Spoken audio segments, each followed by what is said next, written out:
chỉ đẹp xưa bộ màn phone bản bộ màn phone đại pra praประเภท iPhone nàyមានបញ្ហាជាប់ iCloud ឬក៏បញ្ហាម៉ាស៊ីនខូចឬក៏បញ្ហាម៉ាស៊ីនបាទជាប់ lock SIM ពុកម៉ែបងប្អូនអាចអញ្ជើញមកធ្វើការផ្លាស់ប្ដូរបតម៉ាស៊ីនបាននៅខាងកម្មគូ Fix Mobile Service ឬយើងហៅកាត់ថា CK App បាទតើតើនឹងការផ្លាស់ប្ដូរបតម៉ាស៊ីនលឿនមែនតើពុកម៉ែបងប្អូនរយៈពេល15នាទីទៅ30នាទី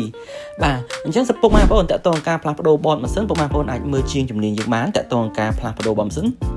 បាទជាជំនាញយើងបាទមានបទពិសោធន៍យូរឆ្នាំរួចគាត់ធ្វើការផ្លាស់ប្ដូរបតម៉ាស៊ីនដែលយកចិត្តទុកដាក់ខ្ពស់បំផុត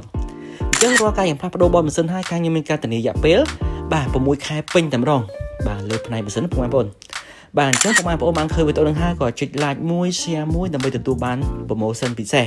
បាទកាដូថែមបាទនំសាកនិងកេះ AirPods អញ្ចឹងពុកម៉ែបងប្អូនពីរមុខហ្នឹងពុកម៉ែបងប្អូនអាចជ្រើសរើសយកមួយបានអញ្ចឹងពុកម៉ែបងប្អូនតាក់ទងទីតាំងបាទមាន2សាខាកម្មគោនិងសាខាទូកោកបាទអរគុណច្រើនបងប្អូនដែលគាំទ្រនៅខាងកម្មគោ Fix Mobile Service បាទបញ្ហាទាំងអស់នេះឈប់បារម្ភទៅបងប្អូនអាចអញ្ជើញមកទទួលសេវាកម្មជួសជុលនិងផ្លាស់ប្ដូរនៅខាងកម្មគោ Fix Mobile Service របស់យើងបានពុកម៉ែបងប្អូនយើងមាន free ជូនជាមួយនឹងកាហ្វេនិងភេសជ្ជៈផ្សេងៗជូនបងប្អូនពិសាដោយឥតគិតថ្លៃហើយយើងមាន promotion បញ្ចុះតម្លៃជូនបងប្អូនដែលគ្រាន់តែធ្វើការចុច like និង share មួយគឺបងប្អូននឹងទទួលបានការបញ្ចុះតម្លៃពិសេសផងដែរអូខ្ញុំភ្លេចប្រាប់នៅមានមួយទៀតបងប្អូននៅពេលដែលបងប្អូនមកទទួលសេវាកម្មជួសជុលនៅហាងកម្មគោ Fix Mobile Service របស់យើងទាំងពីរសាខាគឺយើងមានថែមជូននៅកាដូពិសេសជាមួយនឹងកាស AirPods និងដុំសាកថ្មជូនបងប្អូនដោយឥតគិតថ្លៃផងដែរដូច្នេះពីរនេះគឺបងប្អូនអាចជ្រើសរើសយកមួយបានអរគុណពុកម៉ែបងប្អូនយើងជួបគ្នានៅវីដេអូក្រោយទៀត